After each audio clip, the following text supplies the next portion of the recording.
What is going on, guys and girls? My name is James and welcome back today to Roblox. How are you doing, everyone? Welcome back, welcome back. Today, of course, it is time once again for some brand new Bee Swarm Simulator. And although Beesmas officially has ended as of yesterday, do not fear because I've got a bunch of new stuff to talk about and share with you guys here in today's episode. So we're going to do basically a bunch of stuff as to what happens next. What is Onett working on? What can we expect for the next update? All that good stuff. And we still have the final thing left to do for us, which is to open the Mondo gift and get the big rewards. So yeah, it's going to be a pretty fun one. But yeah, hang on, just before we claim the old hive, guess what? Today's episode is sponsored by Dragon City. Dragon City is a super fun and completely free-to-play game which is available on iOS, Android, Amazon, and Microsoft. Begin your journey today to become a Dragon Master. There are hundreds of awesome and unique dragons to collect, with even the ability to breed your favorite ones together. You can keep track of every dragon you collect in your dragon book. You can also train, feed, and level up your dragons, teach them new ability moves, and even take them to battle on epic quests. There's also a bunch of different PvP modes to fight in real time with your friends. Dragon City also has new weekly events to discover, so you can take your dragons on adventures and earn a bunch of cool in-game rewards. So please use the link in the description section to download the game, as this will give you an exclusive reward of 15,000 food, 30,000 gold, and 10 gems completely for free to give you a head start in the game. Just make sure that you've downloaded the latest version to grab those rewards. So yeah, please do download the game, give it a go, see what you think, and most importantly, enjoy! Okie dokies, there we go. 3, 2, 1, claim the hive. Yeah, so welcome back, everybody. Hopefully you are all doing amazing. Yeah, Dragon City, please do go and grab it in the link in the description. Go and give it a download, see if you like it. It's got like millions and millions of players. It's really highly rated. I've been giving it a go as well. I like it, actually. It's super cool. I've always liked dragons. Dragons are kind of awesome. So yeah, make sure you give it a go. Let me know what you think. That would be amazing. And yeah, if we could try and go for 3,000 likes in this episode, that would also be really cool. Of course, because Beesmas has ended, we had a bunch of Beesmas content. And although we might have slightly less to cover on the channel, I'm still going to try and make sure that I cover everything that I possibly can over the next few weeks, because I think that we might actually be seeing some new stuff pretty soon. So it's going to be an exciting time. But yeah, should we get started? Let's do this. Are you guys ready? Are you guys ready? Open the Mondo gift box. All right. So 3, 2, 1. Boom. There it is. Grab the stuff, grab the stuff, grab the stuff. Yeah!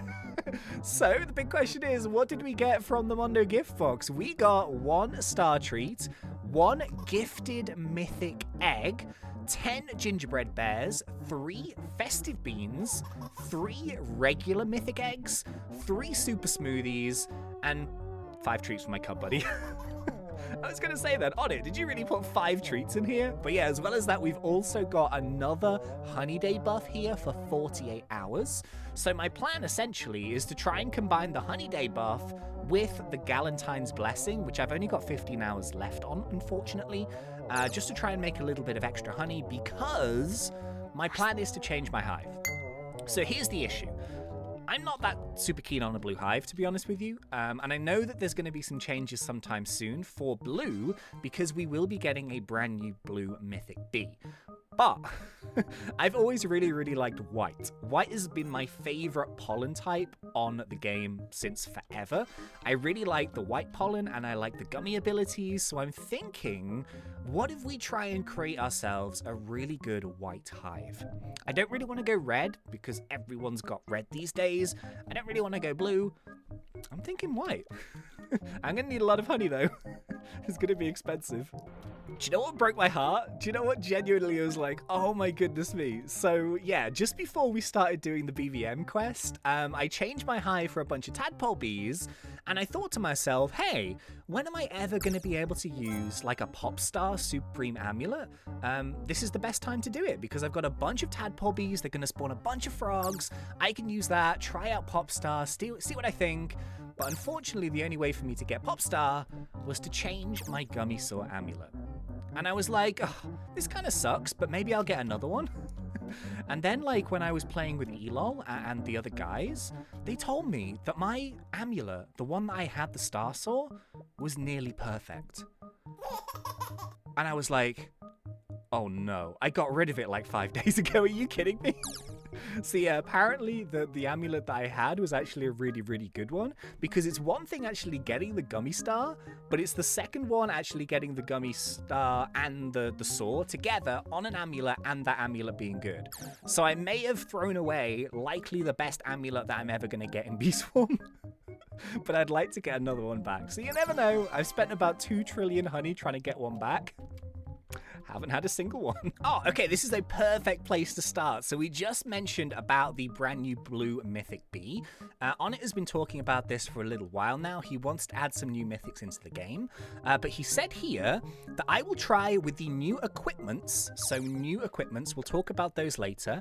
And the blue mythic bee to buff blue hives up. I'll also try to rework some elements to make late game less RNG intensive, like lowering the importance in the Wind Shrine, using field dice to craft into more reliable items.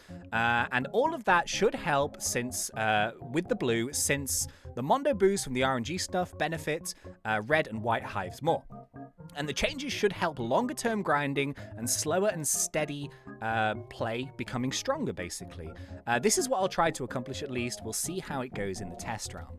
So essentially what he's trying to do here is it kind of sounds like a mixture of one trying to boost the blue up a bit, and it also sounds like he's trying to kind of slightly calm down the red and the white style thing to essentially bring everything back into balance. So he did this a long time in the test realm where he basically made a competition where it was like a red, blue, and white team competition, and he was quite clever because whichever team got the most honey of that color basically told Onett which pollen was most powerful. So I think he's going to do that again, so we may be seeing some balancing changes, and we might be seeing a little bit of a better and higher performance with blue. Oh yeah, actually, just to confirm what I just said here, Onett also went on to say that he's going to be adding new endgame equipments and new mythics into the next update, and when he'll do that, he'll probably do another team event on the test round to help check the balance. So it's literally what we just said, although the last contest didn't really give an accurate picture. Oh, did it not? I can't quite remember who won that. I remember like being in the test round at the time, but I didn't participate in it. I have a funny feeling that blue might have won, which is ironic because in the main game, blue is the weakest of the 3 pollens. So that's kind of funny. Interestingly there, he says mythics plural. So that means not only the blue bee, he's also talked about another red bee way back in the day. So potentially, we could be seeing 2 to 3 more mythic bees added into the game in the next update. A couple of times there I've mentioned new equipment, and you may be thinking, well, what kind of equipment could it possibly be? Because, you know, in previous updates we've had new boots, we've had new backpacks, we've had new collectors, we've had new belts, but the one thing that we haven't had, which kind of makes logical sense, is Onett here says, I'm still planning things out, but one thing I'm trying to test is a few new endgame guards with new passives that change when you mix and match them. So of course we have like a bunch of guards in the game, so I'm talking like the spiky shoulder pieces, but there's like one example that this kind of reminded me of, and it is located here inside the pineapple shop. So I think this is the only place where you basically have 4 different guards to choose from, and then you can mix and match which one you want on each shoulder. So, you know, you can either go for, actually, I haven't seen these for ages. What have they got? So basically you can pick like critical one, you can pick like a bomb one, you can pick like a move speed one, or you can pick like a white one, and then you can mix and match one on each shoulder.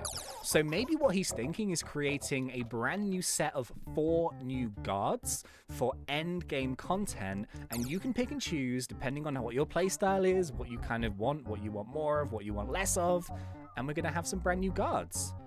Interesting. I really like these ones though. They're super spiky and they have like a trail on them. Where's my trail? Oh, there it is. Yeah, so it would be a shame to lose those, but at the end of the day, any new equipment is always going to be fun to unlock. So yeah, some brand new guards, it seems like. And although I don't want to get everyone like too excited just yet, one of the things that I've always been asking for so long now is my favorite thing when Bee Swarm updates is always when there are new areas in the map. Now, whether that be new fields, new locations, new secret areas, whatever, it doesn't really matter. But if you read here what Onett says, he says, a new set of Beequips will be added in the next update. There will likely be a new building containing a bunch of Beequip related stuff where you first get your case. So, what that basically means is, of course, Beesmas has now ended, so I don't think you can currently get the Beequip case. So what Onett's going to do is he's going to create a new building, a new area, a new shop, where new players who don't already have that stuff can actually go and get their Beequip case, and then I'd imagine because it's a shop, there's probably going to be a new NPC in there, there's probably going to be some different things that you can purchase. Maybe you can purchase some Beequips, maybe you can craft some Beequips, who knows, but there's potentially going to be a new thing here in the game. So I want new areas. New areas are the best, they're the most fun. And I don't know what he's going to do because it's probably going to have to be a relatively low level area because of the Beequip situation. So maybe on like the second row or something. But every single time the map changes and there's a new location or, you know, a new little zone or whatever, it's always really fun. So I can also just clear up a few little random bits and pieces. I thought this might be useful to kind of share with you guys. Just a couple of random messages here. One is that it doesn't seem like Onett has any plans for bringing back marshmallow bees into the game. So he literally says, I don't have plans for marshmallow bee to return to the game because I'm not really going for an Easter theme for the next update. So unfortunately, that does sound like another confirmation that Bee Swarm is not going to be part of this year's Roblox egg hunt, but also that the next update is not going to be Easter themed. So we're not going to have any bunnies, you know, we're not going to have any chocolate eggs, we're not going to have any of that stuff. Of course, we still have the chicks in the game from last year. So I guess those are going to be staying as well, but it doesn't seem like we're going to be getting an Easter update, which is a bit of a shame. Maybe he can do a couple of codes over Easter, because the marshmallow bees, they are really good. I still have 12 of mine left from 25, but it's kind of nuts because you could get basically unlimited amounts of these with the Mondo chick before Beesmas, and now you can't get them ever again. So these have gone from a pretty common item to a really rare item in literally a couple of months. And I know, of course, it's already way too early to be talking about next Beesmas. I mean, we literally just finished this one, albeit in March. But just a couple of little informational bits and pieces on it here says that the only way to obtain gingerbread bears after the event will be from the puppy's antlers and also from festive beads. So you can still get gingerbread bears, you can still use them on your hive, you have a chance to actually turn a bee gifted, you can still get them using that. And he also says here, I will probably continue to bring back most of the old Beesmas stuff and just continue to add more things on top of it each year. So potentially, as like a little bit of a pre-confirmation, the next Beesmas in December, we might be seeing the return of big old turkey legs, the stockings, all that stuff might be coming back with an extra layer of Beesmas on top, which is pretty crazy. And just in case anyone missed out on it this year, Onett does also say here that the festive wreath and the puppy antlers will come back next Beesmas, and probably every Beesmas after that. So I have no idea how many Beesmases Onett is planning, but I hope for many more. That would be cool. Yeah, well, this is the third Beesmas. We have like 10 Beesmases, 10 years of Bee Swarm Simulator. Could you imagine? But yeah, they're going to be back next year anyway, so just in case you missed out on them this time, you'll be able to get them next year. Well, this year. Later this year. You know what I mean, right? Yeah. So, as of right this moment, I think that's pretty much everything that I can kind of share with you guys about what Onett has already said. Now, the cool thing is that I do believe that the test realm has now been reopened, and although there's nothing in there right this very moment, I would imagine, and Onett has already said, that the new content will be getting added in there and being tested pretty much as soon as it's ready. So although I don't want to sit here and say we're going to have an update in a month, because that would be probably quite unrealistic, he is working on a brand new update right this moment, and I would imagine that over the course of the next few weeks, we are going to be able to see some of the new content and test it out on the channel via the test realm. So that's going to be really cool. It's been a long time since we've been in the test realm, since before Beesmas. Any excuse to see new stuff, and it's very exciting. And yeah, unfortunately, I think that's about it. So thank you very much for watching. I really hope you guys and girls enjoyed this episode. Just very quickly before we finished, of course, this episode was sponsored by Dragon City. So please do make sure that you go and download the game, give it a go. As well as that, of course, if you do use the link in the description, please do use that, because you do get the exclusive in-game reward if you use that link. And yeah, just really hope you guys have fun with it. So until next time, thanks and see ya.